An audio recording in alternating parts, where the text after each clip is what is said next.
Hey everybody, welcome back to On Deck, the PC gaming podcast that focuses heavily on the Steam Deck. I'm Bill, that's Lloyd. Hello Lloyd, how are you doing today? I'm doing fantastic, Bill. Feeling refreshed and ready to talk about Steam Deck.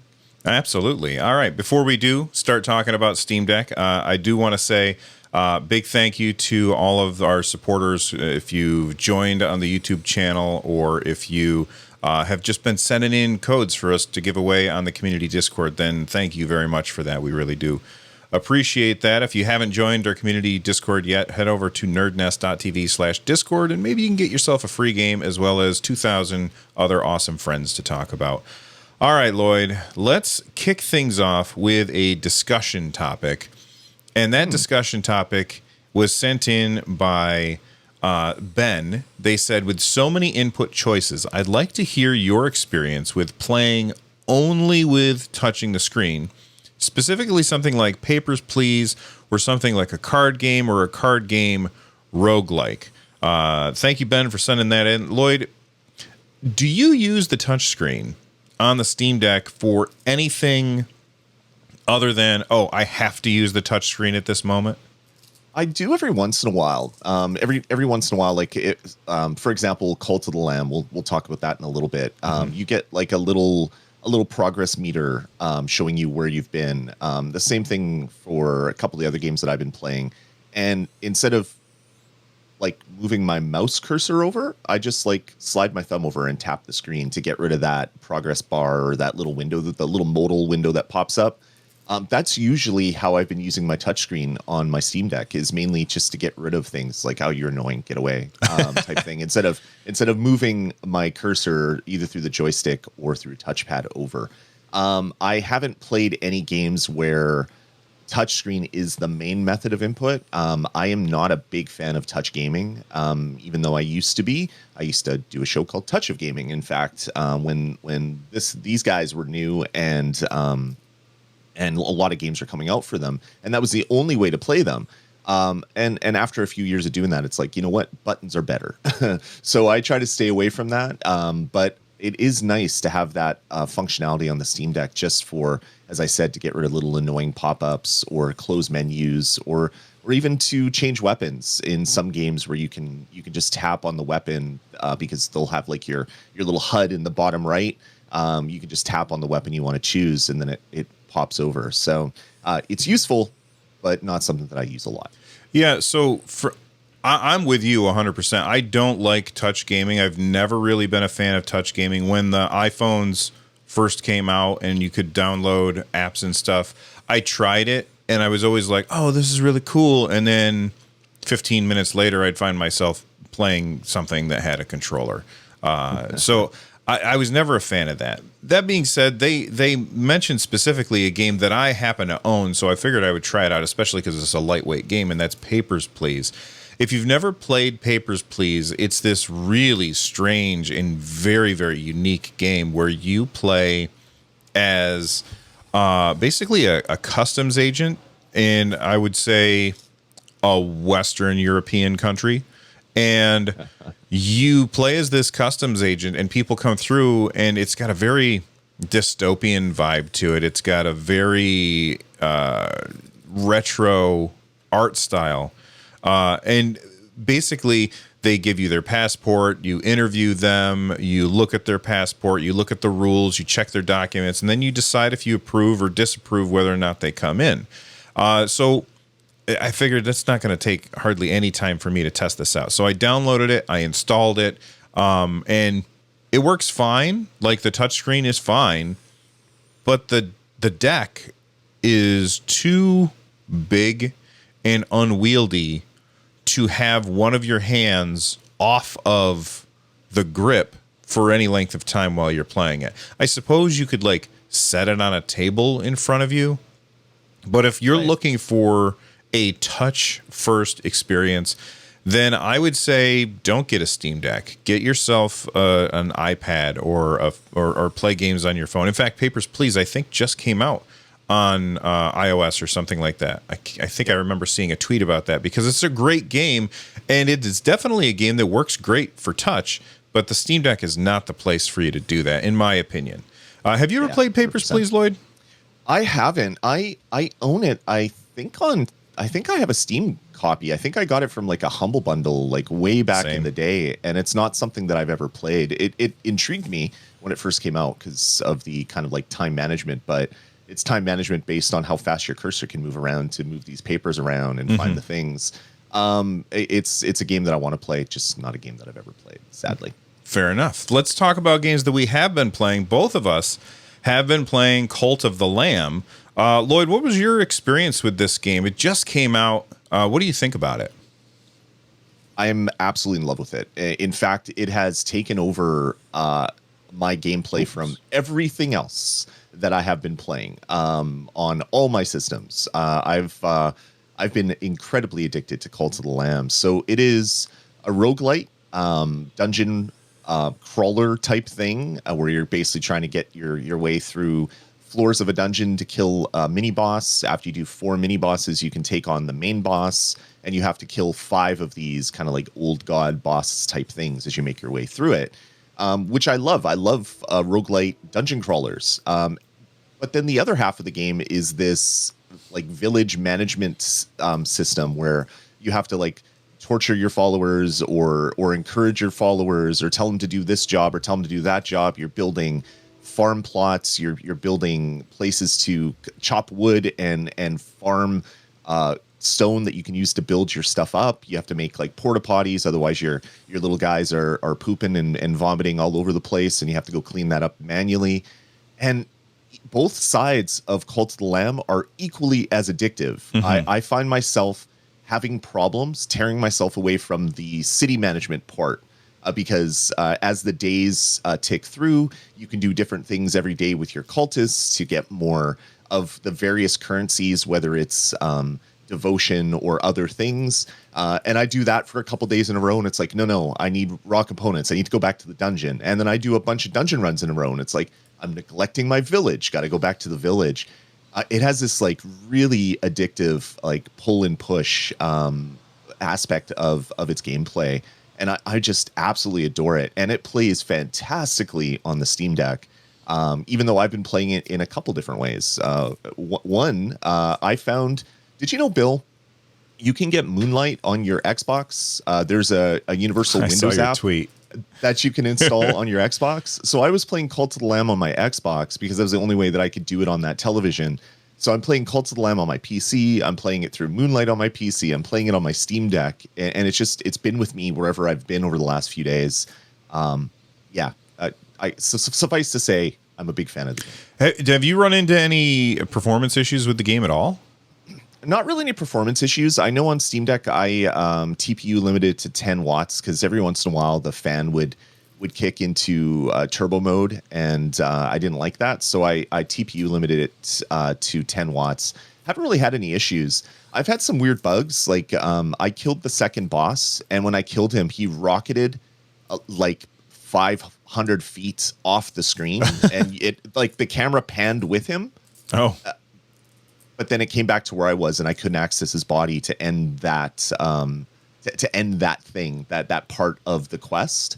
So I've seen a couple little bugs that way, but nothing performance related on my Steam Deck. So I've been playing this game as well, and I, like Lloyd, I love it. One of the things that I love most about it is how short those gameplay loops are. Like, you can go into a dungeon, or I think they call them crusades. You can go into a crusade, and you can be done with that crusade in 10 minutes. And then you can choose to go on another one to get more raw materials, or you can go back in and do your daily like quests and stuff, like have a ritual, tell your followers to fight each other to the death, bring somebody back from the dead, just straight up murder somebody as long as nobody sees you. Right. It basically feels like evil Animal Crossing. Very much. I really, really like that. But those gameplay loops also, like, the days go really fast. I think I'm on like day 40 or something at this point, and I have to like, the time management is kind of intense. I have so much stuff to do. Like, I'm like, all right, I got to go fishing. Fishing takes way too long. I don't really like the fishing aspect of the game, the mechanic itself. fishing takes a really long time, and I got to stop by this lighthouse and collect some stuff from them. I got to go to the mushroom people and, give them mushrooms. I got to come back to my town. I got to make sure that every follower I've spoken to and given them praise for the day, I have to give a gift to somebody. I have to indoctrinate the new followers, and I have to make sure that I repair anything that's in disrepair, pick up any poop or vomit that's on the ground because, I didn't, like, the outhouse got full or whatever. I have all of these things to do, and you really do not have enough time to do all of it. So you're always making a decision of leaving something behind. I also really like the tech trees. Like, every single thing that you do in the game, there is a tech tree associated with it.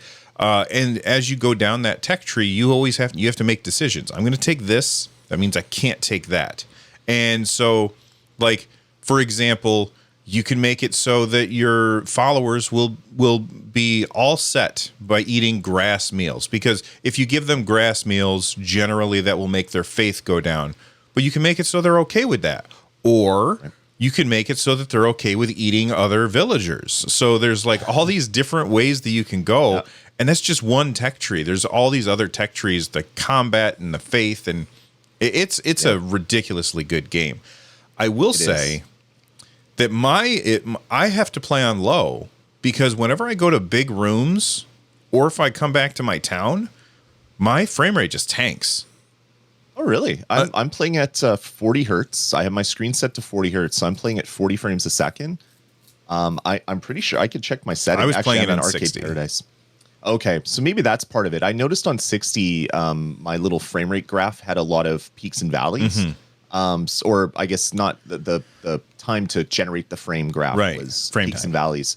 So I dropped it to 40, and that kind of disappeared. There was little blips every once in a while, but I think I'm playing on high because I copied my save from my PC, or not copied it through Steam Cloud, and I believe my settings for my PC were pushed over to my Steam Deck, and I've just been playing with those settings after. Okay, obviously instead of playing in 4K, I'm playing at 720p. Right. But I think it's high, or maybe I dropped some of them to medium or something. But yeah, I haven't noticed any performance issues. It's been pretty rock solid for me. Well, I'm playing on low, and I can't really tell. Like, it looks great. It's a beautiful game, and God, it is. Damn, the art style is just fantastic. It's got a lot of character. What else have you been playing, Lloyd? So a patch came out a couple days ago for Arcade Paradise. Basically, the issue that I was having with that game on my Steam Deck was all the UI elements were off the bottom and top of the screen. And just to see whether it was a Steam Deck issue or if it was a resolution issue, I started playing it at 720p on my PC, and the exact same thing was happening. So they just hadn't done what they had to do to get it running properly at 720p. They put out a patch a couple days ago. I've been playing a lot of Arcade Paradise now that I can actually play it on my Steam Deck. I'm past the point where I've did my first full renovation. So I added a new area for the arcade. Oh, cool. I've just finished buying the last of the arcade machines that I have access to. It keeps opening up in new and interesting ways. Like, at the start of the game, your father is the one that owns the laundromat and is trying to whip you into shape by working there to learn how to run a business. Hates arcades, just like, it's just a big time waster. What are you doing wasting your time? But then after you do your first upgrade, all of a sudden this person gives you 3 daily tasks, and a lot of those tasks are playing arcade machines. It's like, okay, Dad, what are you doing here? Do you hate machines, or do you want me to play them? But when you get those daily tasks, he gives you actual money, so pounds, where the arcade and the laundromat uses American currency, or dollars, I guess. So you have 2 different currencies in the thing. The pounds that you get from doing your daily quests are used to buy upgrades to clothing and accessories and posters and your computer and the other things kind of in the background that aren't like directly arcade related. And then you use the money that you generate from your laundry business or your arcade business to then buy more arcade machines and other things that way. So it kind of opened out a little bit and gave me some new things to do in the game and new things to plan for. But it's just it's fun. Like some days I'll do a whole day where I do no laundry. I don't pick up any garbage. I just go there and I just try to get high scores on all the arcade machines. Sounds like a teenager. Yeah, and it's fun and it's perfectly playable that way. And then other days it's like, okay, I really want to generate a lot of money. If I do a good job on doing this laundry, I get $30 every single load that I finish. So how many loads can I finish? How much garbage can I throw out? How many little gum things can I pull off the furniture and things like that? So it's very much like Cult of the Lamb. It's like every day is kind of different. I focus on different things, do different stuff. And yeah, it's really interesting to have kind of similar gameplay loops in two vastly different video games, but finding myself do some of the same things between them. I absolutely love Arcade Paradise. It's a game I've been looking forward to for, I think, well over a year now when I first saw the initial like kind of tease about it. I think it was E3, not the last one, but the previous E3. I think that's when it was kind of shown off initially. So I've been waiting for this game for over a year. And it did not disappoint. It's exactly what I wanted from a arcade time management game where you can actually play the arcade machines. So it's not like normal time management things where you're just seeing your little tune kind of playing with the joysticks or tapping on a computer or making whatever, depending on which time management you're playing. This is different because you can actually spend time and play the actual machines. And Bill, who doesn't want to play a GTA clone that is a cross with Pac-Man? where you're basically driving over money in the maze with a Lambo, and then when you get caught by the police, you run away, and then you can get in another Lambo and then keep driving. So you can continue your run at Pac-Man, which is really just gathering money to do whatever you need to do with the money. You're a criminal. I don't know what you're going to do. Who doesn't want to play that game, Bill? It's a fun game. But yeah, the really neat thing is all the arcade machines are kind of a take on a popular game of the era, but then kind of flipped a little bit to be similar to other games that we've played over the last like dozen years as well. Yeah, just so much fun, man. That's awesome. I added that to my wish list. It's definitely one that I'm looking forward to picking up when I have a little bit more time. I did pick up Cursed to Golf. Well, excuse me. I got a review copy of it, and this game is amazing. It is everything that I said that the demo was before. You guys have got to try this game out. It is. I did a stream. I think it was yesterday. Maybe it was the day before. I can't remember. I streamed Cult of the Lamb and I streamed Cursed to Golf. And Cursed to Golf, you are a championship golfer. On the 18th hole, as you're about to seal your victory, you are struck by lightning. You are sent to golf purgatory, and in order to make your way out, you have to play through 18 holes of golf where the golf course keeps changing. And it's a side-scrolling golf game. You have power-ups where you can freeze the ball in place. You can make it so it won't bounce anymore. You can change its direction mid-flight. You can explode dynamite with it, because what golf course doesn't have dynamite? And I played it. I picked it up, and I've been playing it for a couple of days. I'm like 5 hours in. I have gotten to the first boss once, and he just destroyed me. Absolutely destroyed. Well, I really destroyed myself because I kept hitting it into a water hazard. I was so frustrated. But the game is really good. You've got... When I first started playing it, I was like, okay, this isn't going to take long to beat. I thought, I can get through 18 holes of this fairly easily. The thing is that when you perform poorly on a hole, that means that you are dead and have to start all the way over. So imagine you're on hole 17 and you don't make par, you're dead, because it's a roguelike, or they like to call it a golf-like, and you are back to the very beginning. This game is awesome. It just came out on August 18th, and I absolutely think everybody needs to pick this up. It's on all of the platforms, but I'm playing it on Steam Deck and on my PC. It's wonderful, wonderful game. I'm loving it. You haven't had a chance to try out the demo for this yet, have you? I played the demo back months ago, a couple months ago, a month ago, whatever it was. It's a game that's on my wish list. I'll probably pick it up when it drops on a mega sale down the road. I just have too much on my plate right now. Absolutely. All right. You've also been playing a game called Hexen. Now, that makes me think of I remember the first laptop that I bought. I was stationed at Goodfellow Air Force Base in Texas, and I was getting PCS, that's permanent change of station, to Arizona. We were going to Fort Huachuca, Arizona is where I was moving. And I picked up a laptop, and my buddy was driving, and I was playing Hexen on my laptop in the back seat as we were driving to Fort Huachuca, Arizona.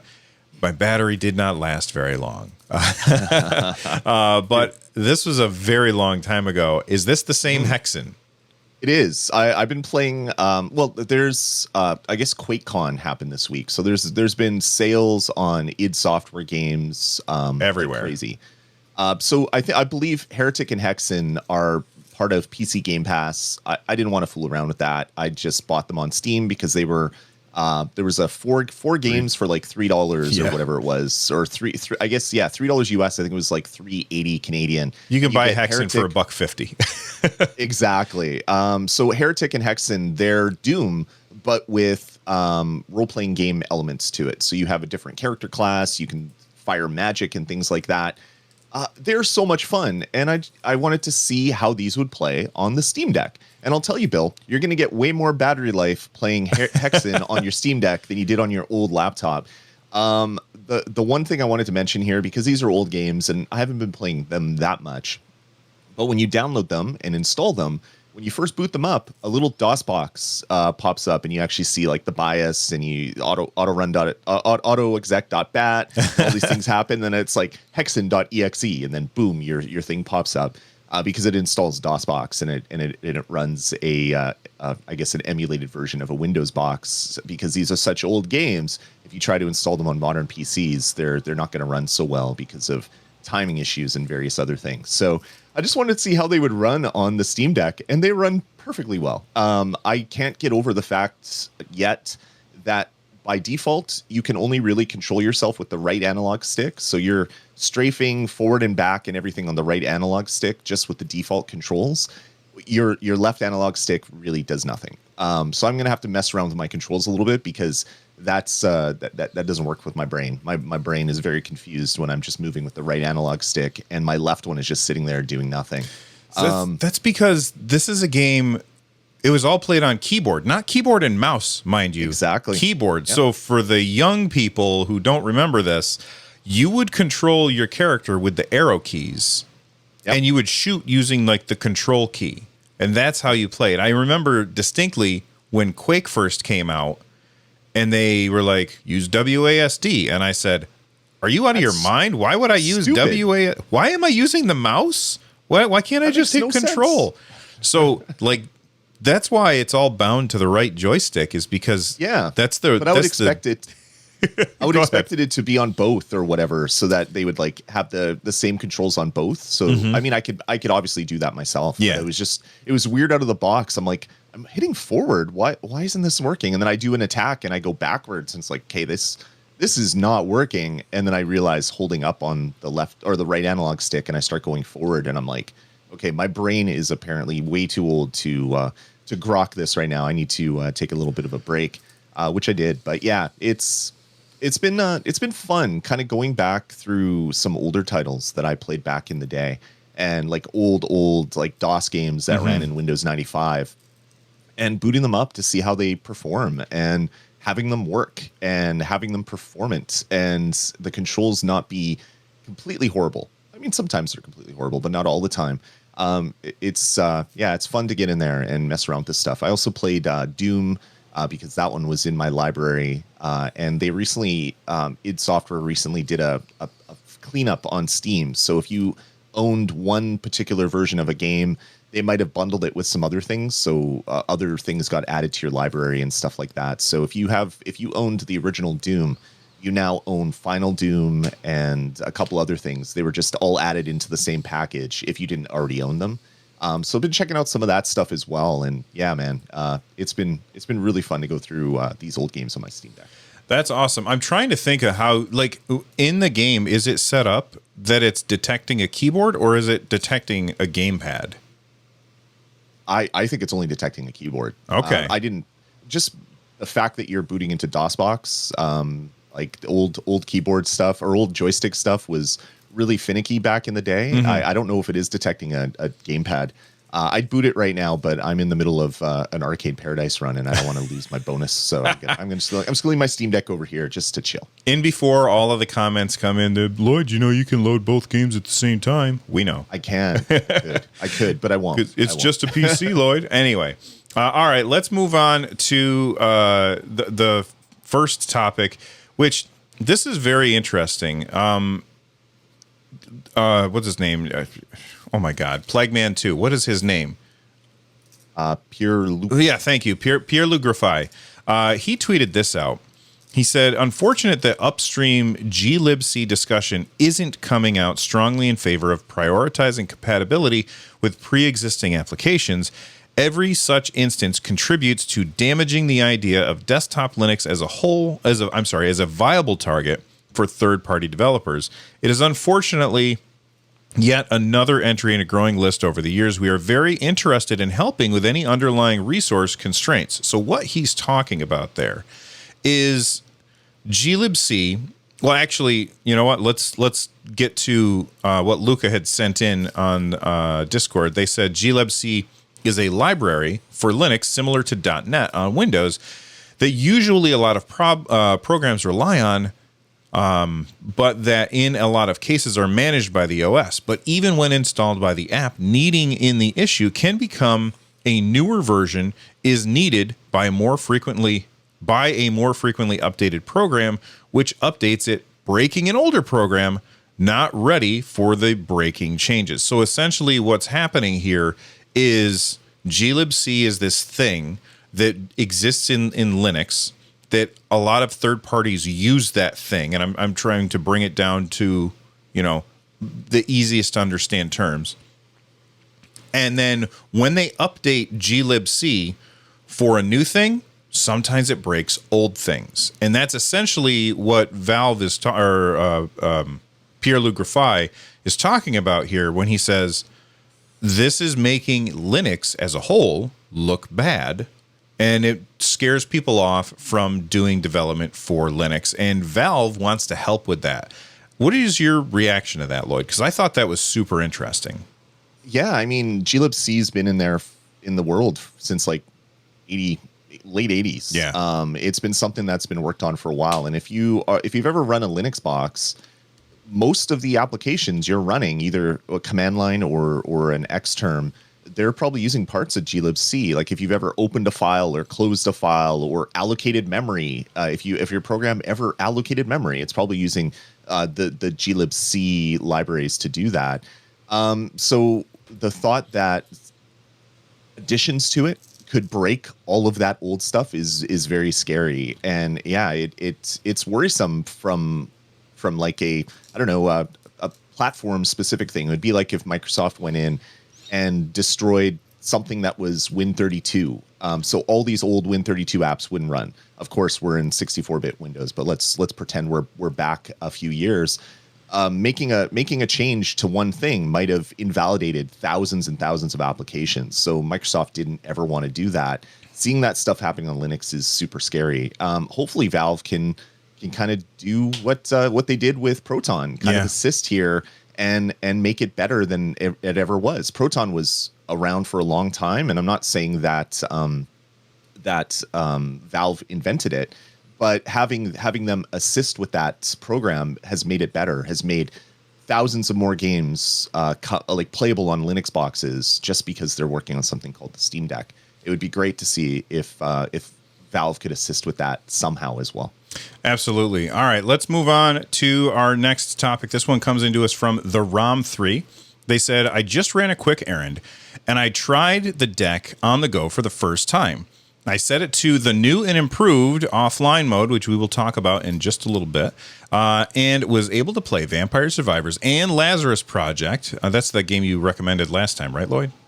It's awesome. Okay, without problems in the bus. Not really a stress test, but I thought that I would report. So, for those of you that don't know what they're talking about, we did get a new patch, and that new patch, I think it was in beta for like a day before it got pushed out to everybody. Really strange. Right. But here's the big stuff. They have offline mode fixes. We're continuing to look at making the user experience of playing games without an internet connection a better, more intuitive experience. We fixed the issue where rebooting while in Steam offline mode would cause games to fail to launch. They fixed the cloud sync error notification popping up when offline and disabled Steam offline mode button when not connected to the internet, as trying to do this currently sets Steam Deck into a bad state. This change disables this button, but does not in any way affect your ability to play games without an active internet connection. So, real quick, let's talk about offline mode and how Valve, I mean, we talked about it last episode, and you should definitely go check that out. But Valve is kind of backed into a corner here. I don't know that they have any solution other than putting a tag on games that say required internet connection, because all these games that are on PC, they were made before the Steam Deck came out. And yeah, there were laptops, but I don't know. It seems because it's so much of a consoleized experience, it seems like it's not okay for those games not to work when you don't have an internet connection on the Steam Deck. But it was more widely accepted when people ran into the same issues on a laptop. And I'm not saying I agree with DRM, because I don't. It doesn't actually help. But it seemed more acceptable on laptops than it does on the Steam Deck. What do you think about that, Lloyd? Yeah, it's really tough because Valve is trying to they're trying to like corral kittens right now, and every time they put one into the corral, a couple jump over and run away.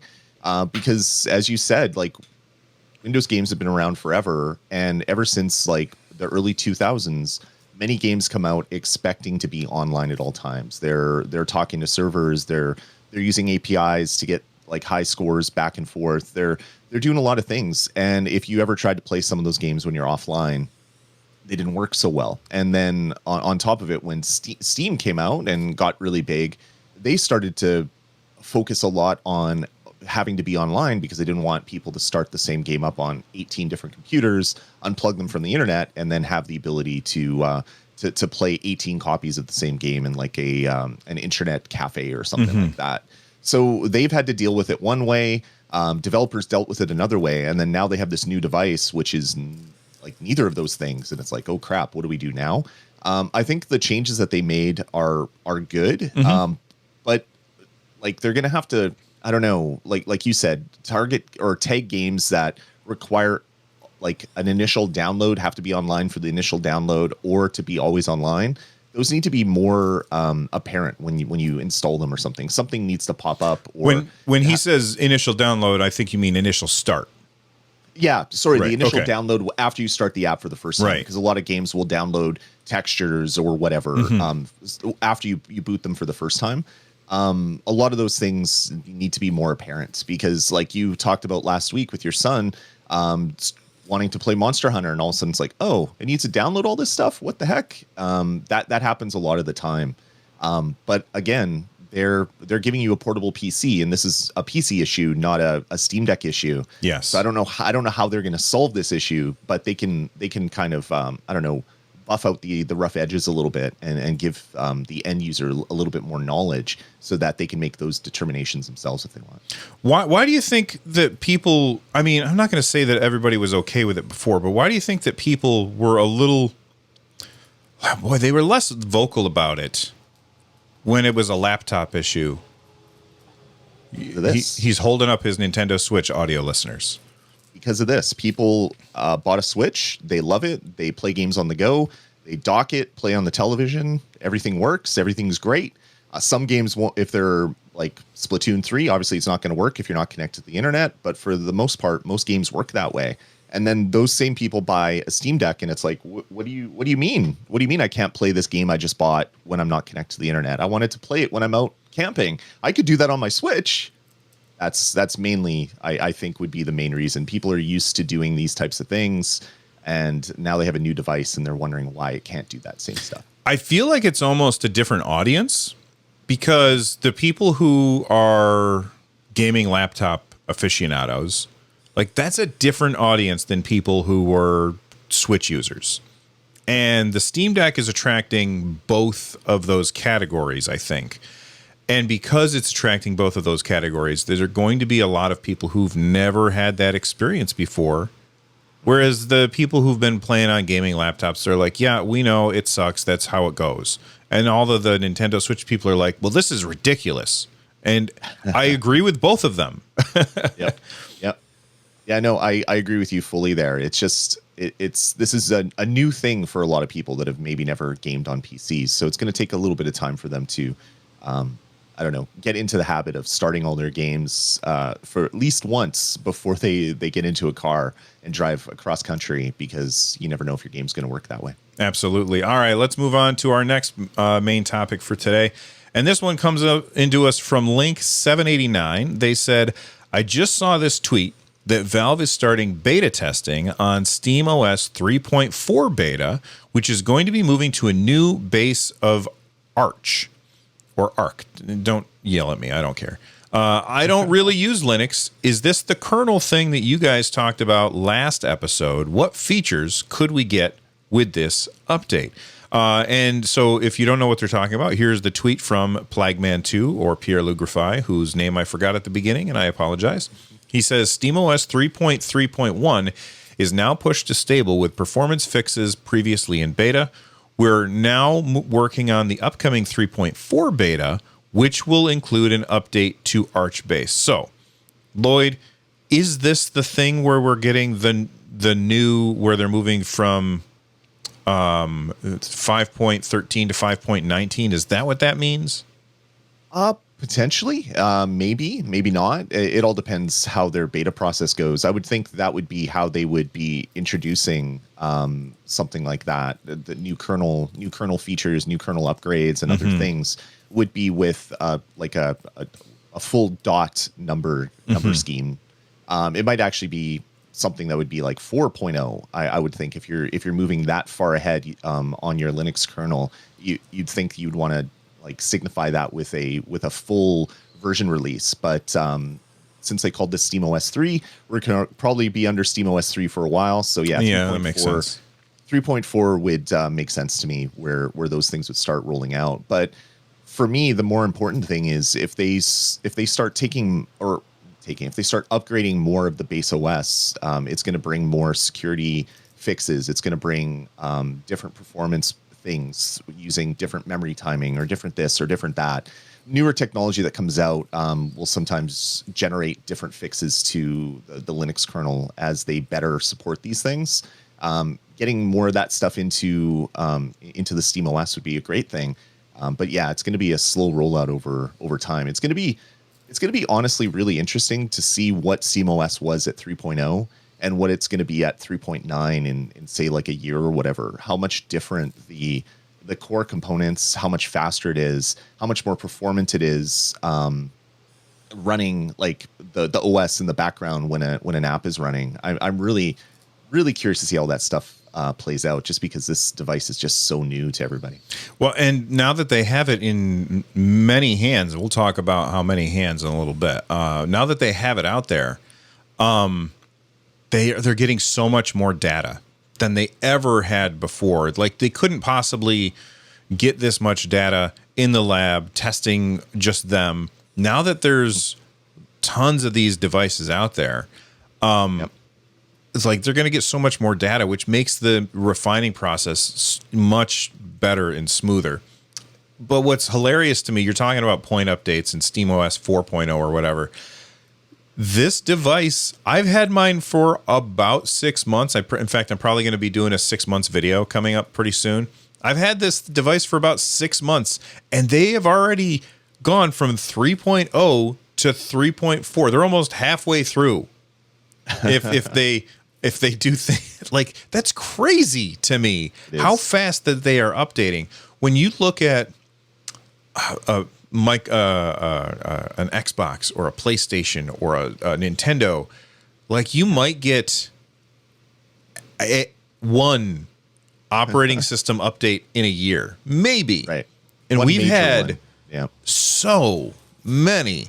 And like the fact that we had that beta, and the beta was in beta for the offline mode for a day. Do you think that's too fast? I don't know. I mean, I use a lot of open source software, like server software and stuff, and it is regular to see multiple updates a week sometimes. And it's like, okay, I can't keep upgrading these things because I have to take the system down, or I have to read what other things could be affected by this. So it is pretty common in open source, but this is an open source system that is the core of a $500 device, and you'd expect to be a little bit slower if there was a chance of bricking these million devices that are out in the real world. But apparently they're really good at what they do, and pushing that stuff out so quick is a really good thing. I guess the offline mode was just it was a major hot button thing for them. They were probably getting a lot of complaints, so they had a fire lit under their butts to get this sorted out as quickly as possible, I guess. Yeah, we talked about the offline mode last episode, and I had a bunch of people that had left comments. They're like, thanks for talking about it. Valve fixed it because of you guys. No, that's not why. Valve fixed it because they were working on it already. We just happened to complain about it at the same time. But it is nice to see that they really do listen to the community as well. All right, let's move on and talk about this. We alluded to it a little bit. This one comes to us from Deck Fan.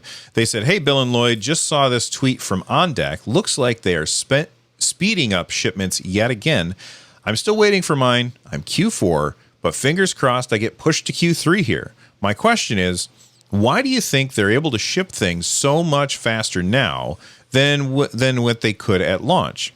If they were making the decks this fast back in March, we'd all have our decks already. What gives? Love the show, Deck Fan." And right, if you don't know what they're talking about, here's the tweet from On Deck. That's the official Steam Deck Twitter.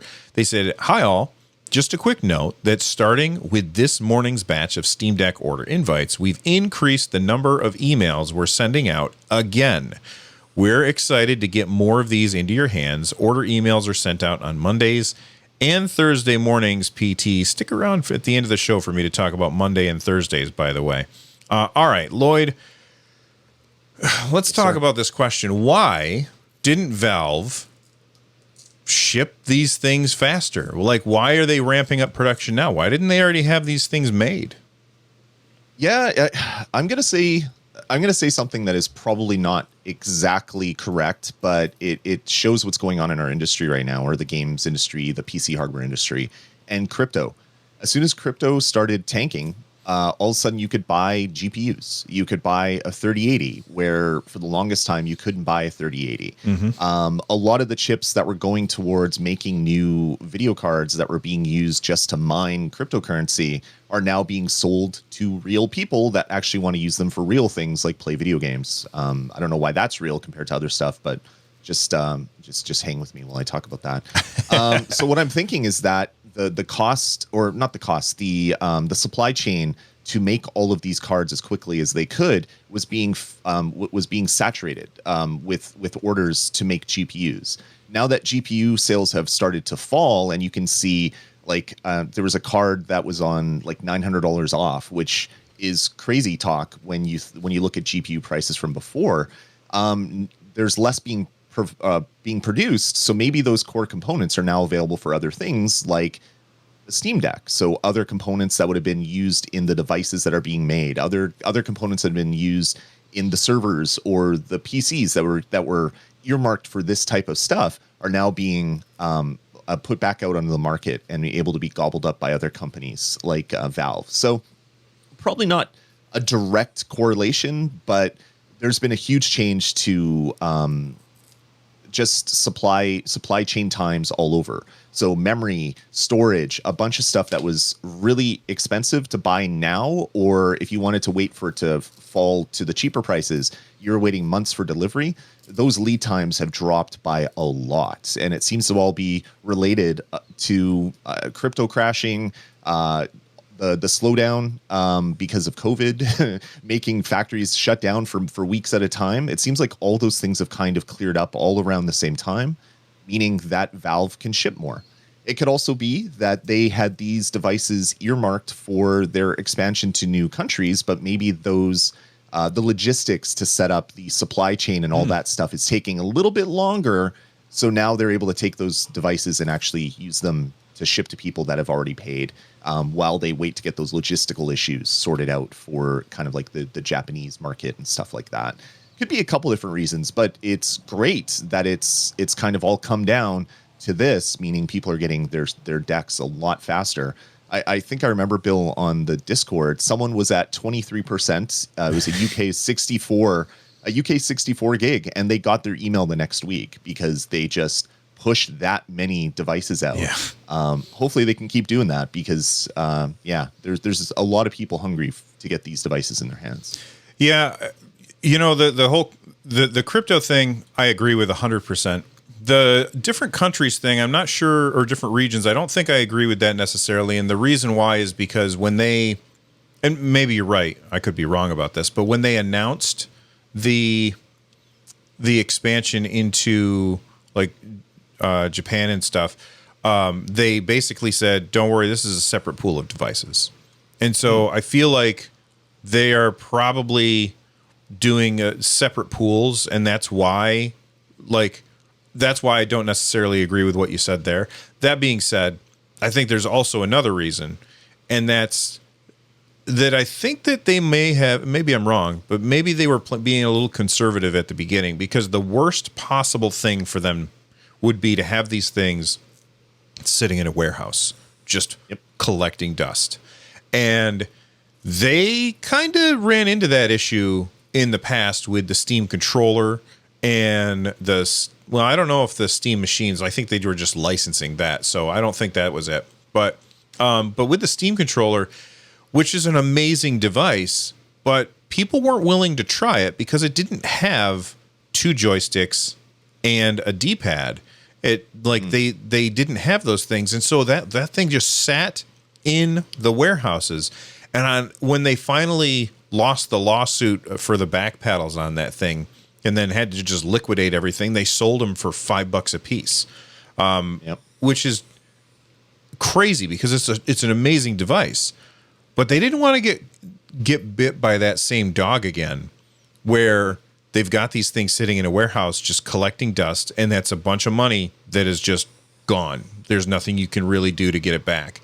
So I think that the combination of the crypto stuff and the supply chain issues all getting a little breathing room. Thank you. A little breathing room allows them to ramp up production. But I think at first they were purposely constraining production in order to make sure that they didn't get, caught with their pants down, which happened to them before. So that's what I think is going on. But then I was like, you know what? Lloyd mentioned that Discord member who went from 20% to having theirs. So I didn't tweet this out. I put this poll on YouTube. God, sorry, words. I put this poll on YouTube, and that's the wrong button. And I said, this is just yesterday. I said, been a while since I asked this one. Do you have a Steam Deck yet? This was yesterday that I posted this. So far, almost 2,000 people have voted. 64% of the people who responded to this said that they have one. 9% said that they're expecting to get theirs in Q3. 16% said that they're expecting to get theirs Q4. 2% said 2023. And 8% said that they're not getting one. But that 64% is huge. That is a giant increase since the last time that I asked that question. What do you think, Lloyd? What's your thoughts on that? Yeah, it just shows. I mean, the audience for the channel has grown a lot by people that really love the Steam Deck. So it makes sense that your captive audience would also have Steam Decks. But it also means that they've shipped a lot of these things because you can't have like 64% of 2,000 people, a small slice of the general gaming audience, come out and say that they already have one. So yeah, it's great to see. I want to see the total ship numbers. Like I wish Valve would be a little bit more open with that, because it would be nice to know, like there's estimates that there's 1 million in the wild right now. It would be great to know if that's the case.